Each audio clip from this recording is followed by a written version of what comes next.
வணக்கம் மக்களே, welcome back to channel Roads and டிரைவ்ஸ்க்கு உங்கள் எல்லாரும் வரவேற்கிறேன். இன்றைக்கி நம்ம அப்டேட் பண்ணப்பட்ட டிவிஎஸ் அப்பாச்சி RR 310 பார்த்துட்டு இருக்கோம். ஸோ இந்த வண்டி பார்த்தீங்கன்னா ப்ரைஸ்லேருந்து ஸ்டார்ட் பண்ணலாம். ஸ்டார்டிங் ப்ரைஸ் வந்து பார்த்தீங்கன்னா 2,75,000 எக்ஸ்ஷோரூம். இது வந்து பழைய வண்டி மாதிரி தான். ப்ரைஸ் வந்து அவங்க பெருசாக சேஞ்சஸ் வந்து பண்ணலை. ப்ரைஸ் சேஞ்சஸ் இல்லைனாலுமே இந்த வண்டியில் அப்டேட்ஸ் வந்து இருக்குது. அதை பற்றி தான் நம்ம கான்சன்ட்ரேட் பண்ண போகிறோம். ஸோ பேஸ் மாடலோட ப்ரைஸ் வந்து 2,75,000. அது வந்து ரேசிங் ரெட் கலருக்கு குவிக் ஷிஃப்டர் இல்லாமல். இப்போ நீங்கள் அதே ரேசிங் ரெட் வந்து குவிக் ஷிஃப்டரோட வாங்கணும்னா 70,000 rupees வந்து அதிகம். ஸோ 2,92,000 ரூபாய் நீங்கள் கொடுக்கணும். இதுவே வந்து இப்போ நீங்கள் பார்த்துட்டு இருக்கிற இது வந்து புது கலர், ஓகேவா? ரேசிங் ரெட் வந்து ஆல்ரெடி இருக்குது. அப்புறம் ரேசிங் ரெப்ளிக்கான ஒரு கலர் இருக்குது, அது வந்து ஆல்ரெடி இருக்குது. இதான் வந்து பாம்பு கிரே, இது வந்து புது கலர். ஸோ இது நீங்கள் வாங்கணும்னா ரேசிங் ரெட்லேருந்து இன்னொரு 5,000 rupees பே பண்ணணும். அதாவது 2,97,000 எக்ஸ்ஷோரூம் ப்ரைஸ். ஸோ பேஸ் வேரியண்ட்டில், அதாவது கிட்ஸ் இல்லாமல், பிடிஓ கிட்ஸ் இல்லாமல் இந்த வண்டியில் என்னென்ன ஸ்டாண்டர்டாக இருக்குது அப்படின்னு வந்து பார்த்தீங்கன்னா, க்ரூஸ் கண்ட்ரோல் ஸ்டாண்டர்டாக இருக்குது, ட்ராக்ஷன் கண்ட்ரோல் ஸ்டாண்டர்டாக இருக்குது, டுவல் சேனல் ஏபி சிஸ்டம் ஸ்டாண்டர்டாக இருக்குது, ரியர் லிஃப்ட் ஆஃப் கண்ட்ரோல் வந்து ஸ்டாண்டர்டாக இருக்குது இந்த வண்டியில், ஓகேவா? ஸோ உங்களுக்கு ஆல்ரெடி தெரியும்னு நினைக்கிறேன். நீங்கள் அப்பாச்சி RR 310 டிவிஎஸோட ஃப்ளாக்ஷிப் சூப்பர் ஸ்போர்ட் மோட்டர் சைக்கிளை வந்து நீங்கள் கிட்ஸ் மூலியமாக வாங்கிக்கலாம், பிடிஓ கிட்ஸ். ஸோ பிடிஓ வந்து பார்த்தீங்கன்னா 2 ஆப்ஷன்ஸ் இருக்குது. ஒன்று வந்து டைனமிக் கிட் இருக்குது, இன்னொன்று வந்து டைனமிக் ப்ரோ கிட் இருக்குது. ஸோ டைனமிக் கிட்டுக்கு இப்போ நீங்கள் வந்து இந்த கலர் எடுக்கிறீங்கன்னு வச்சுக்கோங்களேன், 2,97,000. டைனமிக் கிட் வந்து எக்ஸ்ட்ராவாக வந்து நீங்கள் 18,000 ரூபாய் பே பண்ணணும், ஓகேவா? ஸோ அந்த கிட்டில் என்னென்ன இருக்குன்னா, அப்படியே suspension, front and rear suspension வந்து பார்த்தீங்கன்னா ஃபுல்லி அட்ஜஸ்டபிள், ஓகே? ஸோ இந்த வண்டியில் இன்னொரு ஸ்டாண்டர்டான விஷயம் எதுன்னு வந்து பார்த்தீங்கன்னா, even clutch and break levers வந்து 4 லெவல் அட்ஜஸ்டபிலிட்டியோட கொடுத்துருக்காங்க. ஸோ இந்த டைனமிக் கிட்டில் வந்து ஃப்ரண்ட் ரியர் சஸ்பென்ஷன் வந்து அட்ஜஸ்டபிள் KYB ஃபோக்ஸ் தான் வந்து கொடுத்துருக்காங்க. இது மட்டும் இல்லாமல் டயர் ப்ரெஷர் மானிட்டரிங் சிஸ்டம் இந்த கிட் மூலியமாக வந்து நீங்கள் வாங்கிக்கலாம். ப்ளஸ் பிராஸ் கோட்டட் செயின் ரிங் வந்து கொடுத்துருக்காங்க. இது எல்லாமே வந்து இந்த பிடிஓ கிட்டில் உங்களுக்கு ஆல்ரெடி இருக்குது. ஸோ டைனமிக் ப்ரோ கிட்டில் தான் வந்து அட்வான்டேஜஸ் நிறையா இருக்குது. ஏன்னா டைனமிக் ப்ரோ கிட் வந்து நீங்கள் எதர் டைனமிக் கிட் வாங்கிக்கலாம், டைனமிக் ப்ரோ கிட் வாங்கிக்கலாம், இல்லை 2 கிட்டுமே சேர்த்து வாங்கிக்கலாம், ஓகேவா? கன்ஃபியூஸ் பண்ணிக்காதீங்க. ஸோ டைனமிக் ப்ரோ கிட்க்கு வந்து எக்ஸ்ட்ரா நீங்கள் 16,000 பே பண்ணணும். டைனமிக் ப்ரோ கிட்க்கு வந்து உங்களுக்கு டைனமிக் ஸ்டெபிலிட்டி கண்ட்ரோல் இருக்குது. ஸோ சிம்பிளாக வந்து நம்ம சொன்னோம்னா 6 axis IMU யூஸ் பண்ணி நிறைய எலக்ட்ரானிக் எய்ட்ஸ் வந்து இந்த பர்டிகுலர் கிட் மூலியமாக நம்மளுக்கு டிவிஎஸ் ப்ரொவைட் பண்ணுறாங்க.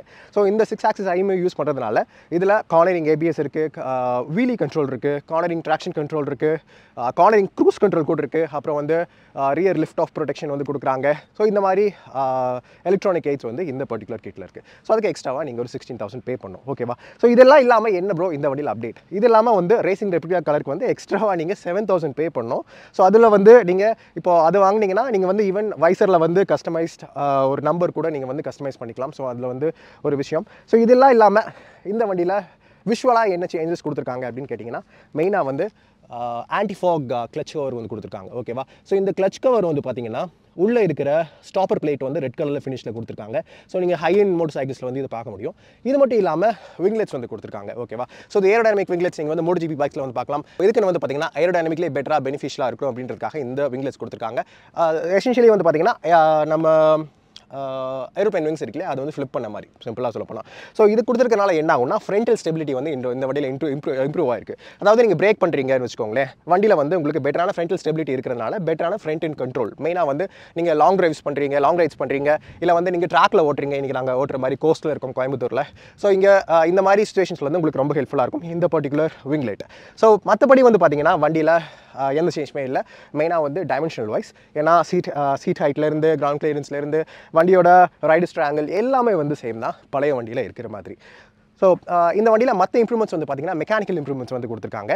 ஸோ மெக்கானிக்கலி இன்ஜின் இருக்கு இல்லையா, ஸோ இன்ஜின் என்ன பண்ணியிருக்காங்கன்னா same 312cc reverse incline engine தான். ஸோ இந்த சிங்கிள் சிலிண்டர் டிவோஹெச்சி செட்டப் இருக்கிற இன்ஜின் இப்போ வந்து 38 PS மேக்ஸிமம் பவர் ப்ரொடியூஸ் பண்ணுது, 29 Nm ப்ரொடியூஸ் பண்ணுது. அதாவது பழைய வண்டியை விட 4 PS மேக்ஸிமம் பவர் அதிகம், 1 Nm டார்க் வந்து அதிகம். சேம் 6-speed டிரான்ஸ்மிஷன் தான், same slipper and assist clutch தான், எந்த சேஞ்சஸுமே இல்லை.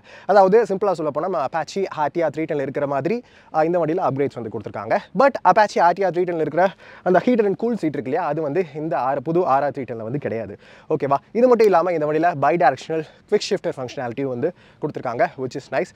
அப்புறம் க்ரூஸ் கண்ட்ரோல் இருக்குது. ஸோ க்ரூஸ் கண்ட்ரோல் டைம்லேயே வந்து நீங்கள் இந்த குவிக் ஷிஃப்டரை வந்து நீங்கள் ஆக்சஸ் பண்ணிக்கலாம். ஸோ அது ஒரு பெயின்ஃபுல்லான விஷயத்தை தவிர்க்கும். ஏன்னா வந்து க்ரூஸ் கண்ட்ரோல் இருக்கும்போது நம்ம வந்து மேனுவலாக நம்ம சேஞ்ச் பண்ணிட்டு திருப்பியும் க்ரூஸ் கண்ட்ரோல் மாற்றணும் அப்படின்ற ஒரு தலைவலி வந்து கிடையாது. ஸோ அது ஒரு நல்ல தாட் அவுட்டான விஷயம். ஸோ இதான் வந்து திங்கு. இது மட்டும் இல்லாமல் மெக்கானிக்கல் அப்டேட்ஸ் நம்ம பார்த்தோம்னா வண்டியில் வந்து ஏர் பாக்ஸோட வால்யூம் வந்து 10% அதிகம் பண்ணியிருக்காங்க.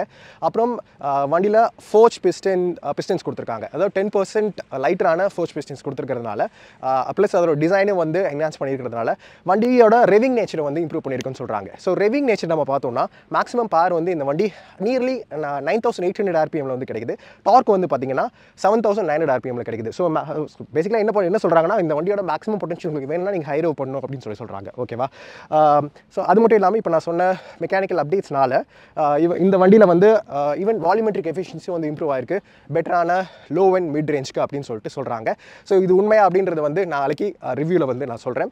இது மட்டும் இல்லாமல் இந்த இம்ப்ரூவ்மெண்ட்ஸ் எல்லாம் கொடுத்துருக்கிறதுனால மெயினாக லோ அண்ட் மிட் ரேஞ்ச் வந்து ஸ்லைட்டாக இம்ப்ரூவ் பண்ணியிருக்காங்கன்னு சொல்கிறதுனால என்ன பண்ணுறாங்கன்னா 0 to 60 டைம் வந்து 0.11 செகண்ட்ஸ், அதாவது 1/10 of a second வந்து இம்ப்ரூவ் ஆயிருக்கு. So 2.82 seconds. 0 to 100 வந்து பார்த்தீங்கன்னா 6.7 செகண்ட்ஸ். பழைய வண்டியில் 7.1, அதாவது 0.4 செகண்ட்ஸ் வந்து இம்ப்ரூவ் ஆயிருக்குன்னு சொல்கிறாங்க. இதெல்லாம் வந்து இந்த அப்டேட்ஸ் எல்லாம் வந்து வர்த்தா பழைய வண்டி கூட கம்பேர் பண்ணும்போது அப்படின்றது வந்து நாளைக்கு ரிவ்யூவில் பார்ப்போம். ஏதாச்சும் டவுட்ஸ் இருந்தால் கண்டிப்பாக கேளுங்க. அடுத்த வீடியோவில் மீட் பண்ணுறேன். See you all again. Take care.